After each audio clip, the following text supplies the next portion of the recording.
Selamat datang di presentasi saya di mata kuliah metodologi penelitian. Ini adalah proposal yang diajukan, yaitu pendeteksi aplikasi yang mengandung konten pornografi dengan vector space model dan k-nearest networks berbasis desktop.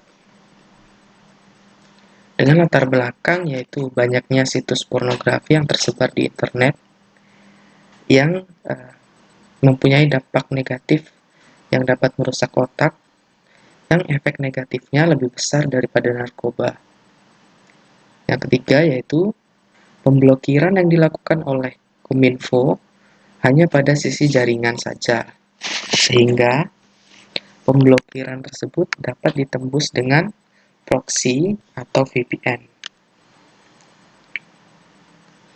Lalu tujuan dari penelitian ini yaitu untuk mencegah pengguna dari konten yang berbau pornografi, serta menguji tingkat keakuratan kombinasi algoritma vector space model (KNN) serta reinforcement learning dalam deteksi aplikasi yang berbau pornografi. Lalu di sini ada batasan masalah, yaitu yang pertama, pendeteksian aplikasi yang berbau pornografi hanya berdasarkan judul aplikasi saja. Ya, jadi bukan berupa gambar atau berupa konten dalam situs. Jadi hanya judul aplikasi saja. Yang kedua, yaitu bahasa yang digunakan dalam dataset itu mayoritas berbahasa Inggris. Lalu perangkat lunak yang dikembangkan hanya dapat berjalan di atas sistem operasi Windows yang telah terpasang .NET Framework. Itu karena pengembangan aplikasinya menggunakan Visual Basic. Lalu yang terakhir, dataset yang digunakan itu diambil dari Kaggle, yaitu metadata Pornhub yang diambil tahun 2014 sampai Juli 2019, yang datanya sebanyak 2,6 juta. Lalu penelitian terkait di sini ada dari IRAM.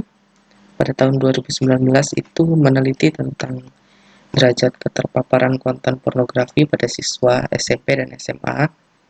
Itu menyatakan sebanyak 94,5% yang sudah terpapar. Di derajat 1 itu sudah cukup besar. Lalu yang kedua itu dari Bambang S. Pada tahun 2013, meskipun cukup lama, namun cukup menarik di sini, ia mengembangkan deteksi gambar porno menggunakan image processing berbasis add-ons. Jadi beliau membuat add-ons Mozilla Firefox dengan Node.js untuk mendeteksi gambar porno. Itu sangat bagus sih. Lalu ada dari Rendra, yaitu identifikasi porno dengan menggunakan support vector machine. Ternyata itu bagus, mendapat akurasi 98%. Lalu dari Wesley, tahun 2019 melakukan implementasi machine learning dengan berbagai algoritma. Di sini ada naive Bayes, support vector machine, logistic regression, decision tree, dan KNN. Yaitu yang terbaik adalah SVM.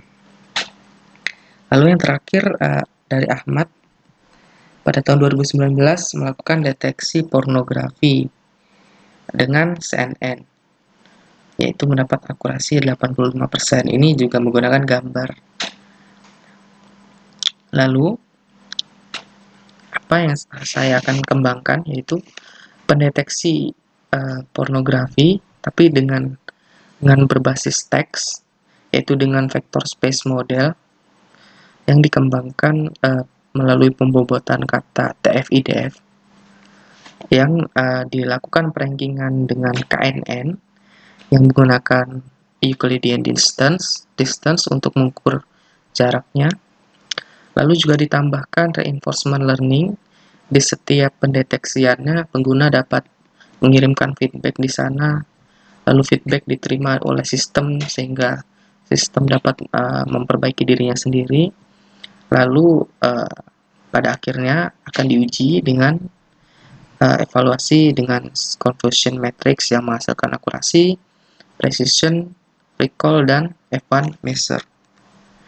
Lalu ini adalah alur penelitiannya, dimulai dengan studi literatur, lalu perencanaan pengembangan perangkat lunak, lalu akuisisi data yang diambil dari Kaggle tadi, melakukan data processing, lalu term weighting dengan TF-IDF, pengujian KNN dengan threshold, lalu dilanjutkan dengan implementasi machine learning pada perangkat lunak, dan dilanjutkan dengan pengujian perangkat lunak. Nah, ini merupakan datasetnya, yaitu yang berjumlah 2,6 juta, yang size-nya saja udah 600 MB. Nanti akan dilakukan preprocessing yang kira-kira menjadi 100.000 data mungkin, jadi lebih kecil gitu. Yang digunakan di sini adalah atribut title, yaitu judul dari videonya. Lalu ini adalah use case diagramnya untuk aplikasi yang dibuat. Sini ada flowchart dimulai dari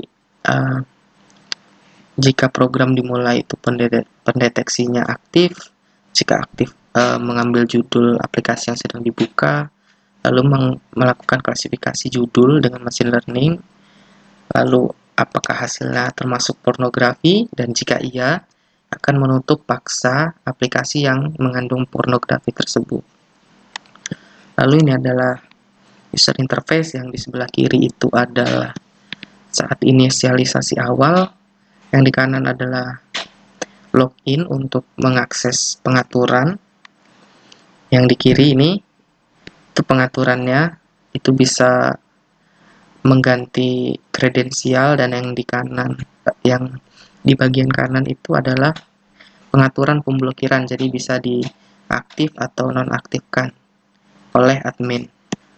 Lalu yang di kanan itu adalah jika terdeteksi pornografi, akan memunculkan pop-up seperti itu. Dan ini menerima feedback.